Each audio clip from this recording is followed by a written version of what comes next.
Welcome back, YouTube. It's been a while. Obviously, life is kind of taking on different priorities. So, as far as auto mechanics is going, there's not a lot being done, especially with the sports season going on right now and my involvement with that. That's taking a lot of time up. So, not to create excuses, but I'm still online on different Facebook groups, whether it be Mopar engines or small block Chrysler cylinder head type things. I just downloaded one of the previous engines that we used in racing on one of the Facebook pages. So if you're interested in one of the 6 aluminum small block Chrysler engines produced in the early 1990s with the Magnum design, uh, tune into that. It was something that we used actually in racing for multiple years. Believe it or not, it was the engine that we started out with. So when you hear about these different small block Chrysler builds, the engine that was actually in the video was a 318, obviously with the 318 Mission Impossible build that was going on for a while. Whatever happened to that, obviously lost interest or funding, so on and so forth. The engine in my previous videos was actually an aluminum block. It was painted. Okay, so many thought that it was going to be aluminum, or a cast iron 318 block.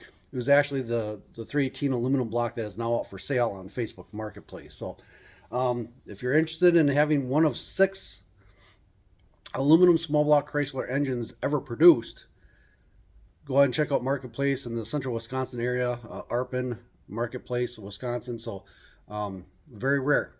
Okay, and it's selling for the same amount as what you can probably buy a finished off cast iron engine block.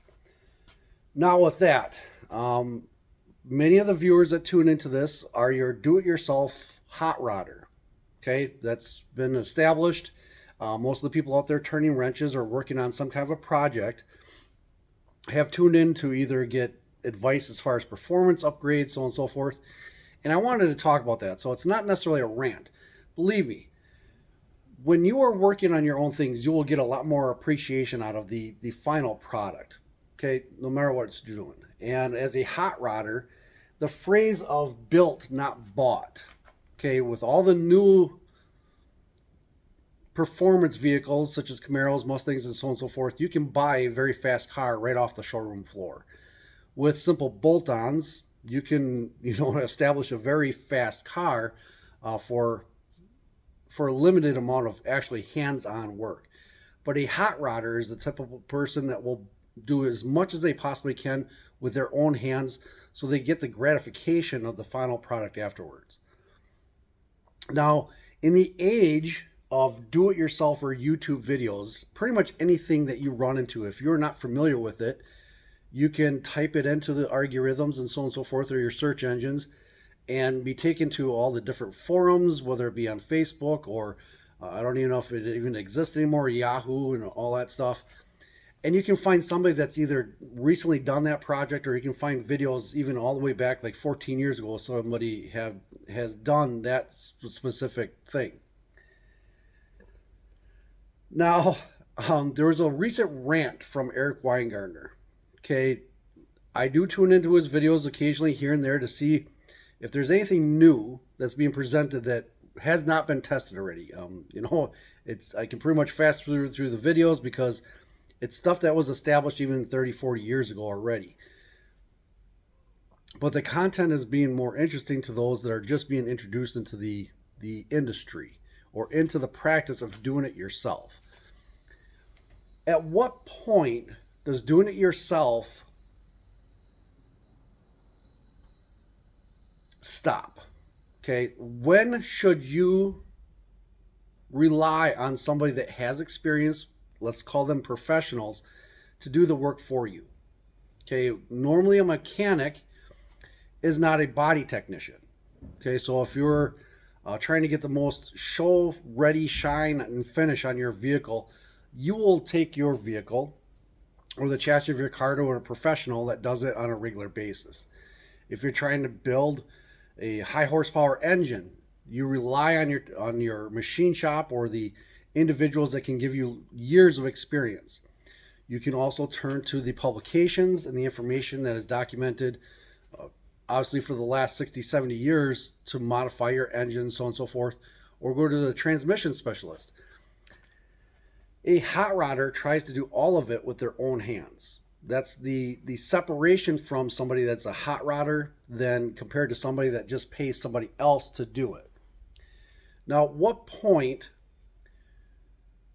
should you take the step of doing everything yourself?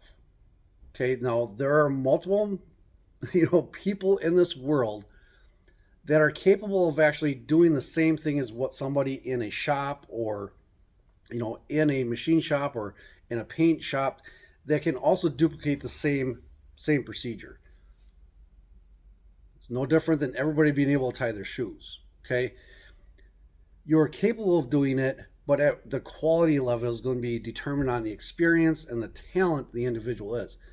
So when should do-it-yourselfers realize that they should not do it themselves and actually give it to somebody else to do it? Now, if you don't have the machinery or the tools to do the job, obviously you're going to take it to somebody that does. When it comes down to small requirements, you have to be honest with yourself.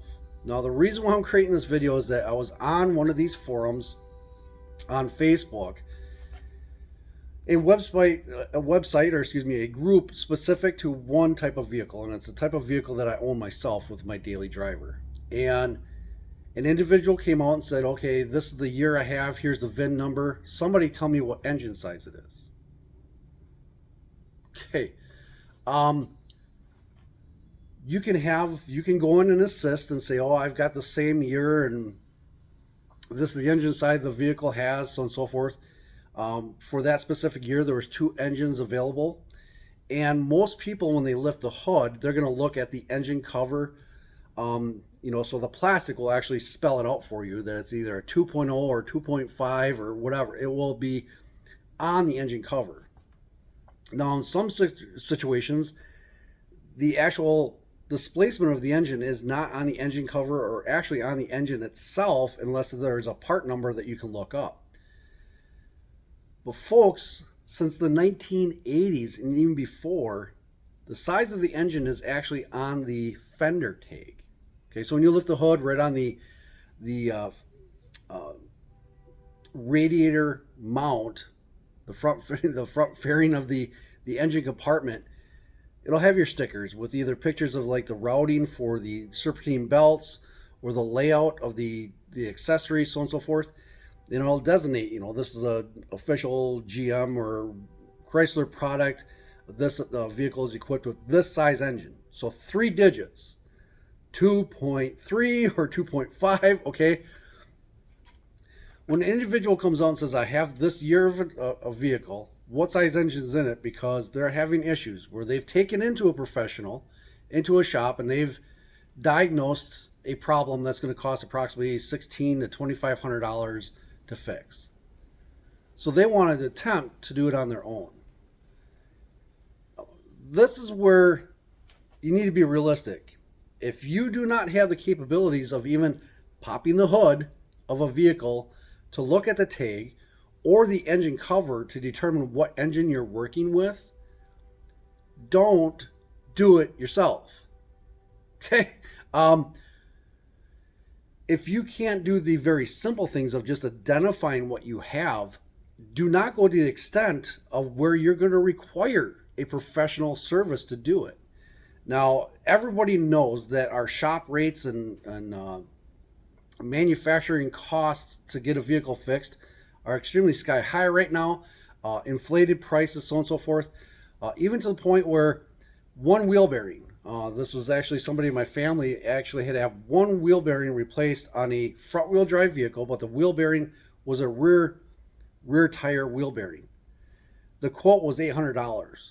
The actual wheel bearing is $60. Okay, so we see the wide inflation markups that some of these shops are charging. It's difficult to find smaller mom and pop shops that will actually do it in a reasonable price. Okay, so the parts and the time and labor without all the shop equipment being added into the costs. You have to take it into the dealers with some of the newer vehicles because they have the specific programming or chips within their scanners to be able to diagnose the electrical system, to tell you exactly what's wrong. You are paying for their training, their certificates, so on and so forth. The average mechanic, the hands-on mechanical guy, doesn't need a specific training to that vehicle to be able to work on. A mechanic can be given any mechanical device, whether it's a 2-cylinder motorcycle to a diesel truck. A mechanic is going to be able to understand the functions, how it comes apart, how it should go back together. A generalized mechanic is going to understand the mechanical components. A more modern day technician is going to understand how the technology that's equipped on the vehicle through sensors or computers, they're going to be able to diagnose it through the vehicle system. They are no longer just mechanics. They have to understand the mechanical aspect of it and the computer technology behind it, hence why they're called technicians. Now that requires training because every manufacturer changes their programs or changes their design from year to year to year, no different than how fast your cellular phones or your computer devices go past their life expectancy. Approximately every year, technology changes to where even they have to update their chips and stuff in their scanners. A mechanic, once they learn it, they have it for life. Now with the information generation, any one of us can tune into any of the forums to get the typed out prescriptions and stuff like that of how to do the things, or you can go to YouTube, watch the videos. But when do you need to realize that you should not even be trying to attempt it yourself? And I would say that a very large portion of our population should never even touch a screwdriver. Okay, so well, I am a hot rodder, and I believe that anybody that wants to create or fix a project, you have every ability and right to do so. And it's something in the end that you can take credit for. But you wouldn't believe how many times a do-it-yourselfer ends up taking the problem into a professional after they worked on it and actually made the situation worse. And a lot of the times they'll say, oh, I just tuned on to YouTube and I took their advice and I did it myself. And they don't understand how it actually is supposed to go together. And they put, whether it be brake shoes or wheel bearings, okay, in this instance, wheel bearings that were meant for the front wheel drive of the vehicle. Yes, folks, on this forum for the Jeep Patriot, individual was asking what engine size it was so they could go to the parts dealer, get a replacement part for a wheel bearing, okay, for the 2-wheel drive version of the Jeep Patriot. Majority of them were all-wheel drive, but some of the manual variations to 2017, there were only 2-wheel drive 6-speed vehicles. The rear wheel bearing is specific to that year, and it doesn't actually have the hole through the center of the wheel bearing for the drive shaft. So they had replaced the wheel bearing with an actual wheel bearing intended for the front of a 4-wheel drive vehicle. So they were coming back out to ask the forum, we need to know the engine size, because one of the first things that the parts counter individual is going to ask of what vehicle and what engine size. If you can't actually lift up and identify the engine that's in your vehicle or read the 3-digit tag telling you what engine size it is, you should not be touching the car. You should be relying on the professional to actually do the work.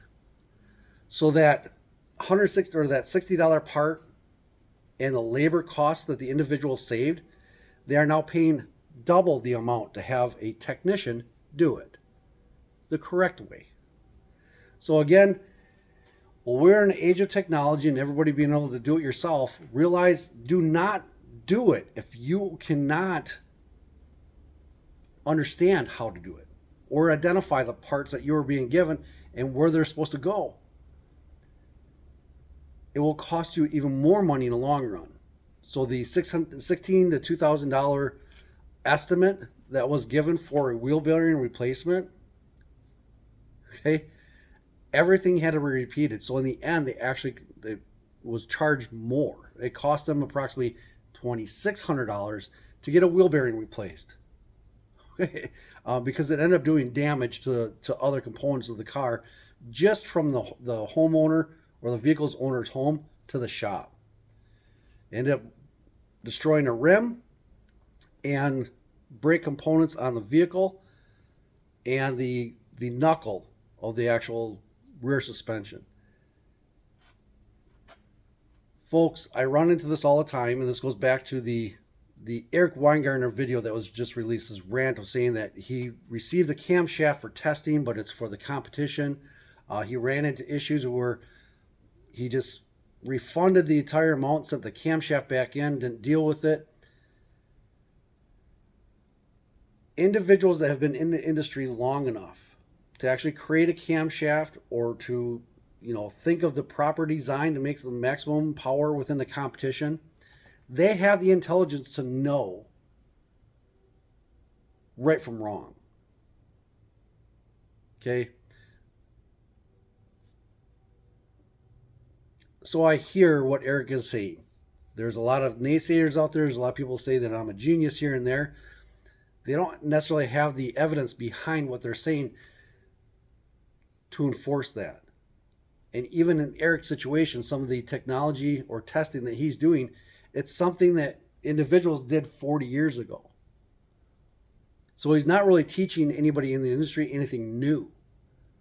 He is there to attract the viewers that follow his channel and see which one of the competitors is coming out on top. But it's not real life. Again, even with flow benches or on the dynos, that's still not a direct comparison of the performance the vehicle will have within the driving condition, whether it be on the street or on the track, and the individual turning wrenches and tuning the engine once it's installed into the vehicle. So again, there's a lot of things that the professionals, the ones that have actually done this for a long period of time, they'll know as soon as an individual walks through the front door of their shop what they're going to be presented with. And 9 times out of 10, especially now, technicians will see somebody walk through the door and they'll be like, oh yeah, my lights aren't working because my blinker fluid's low. Okay? 9 times out of 10, individuals today, they should not be doing things themselves. Period. Okay? And yes, 9 times out of 10. That's the truth.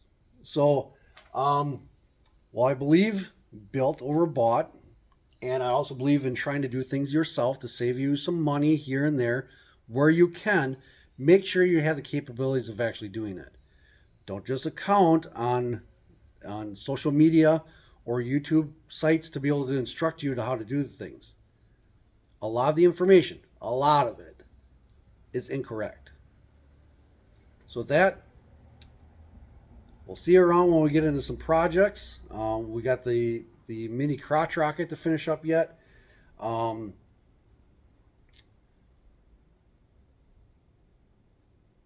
Thinking what else we have. It's so busy right now, folks. It's transitioning between different sports. So my time is being altered in multiple different ways. So if there's a topic that you would wish to learn about within the performance industry, whether it be superchargers, turbos, anything that is not electronic. So if you're getting electronic fuel injection or even mechanical fuel injection units or top fuel or altered fuel, don't ask me.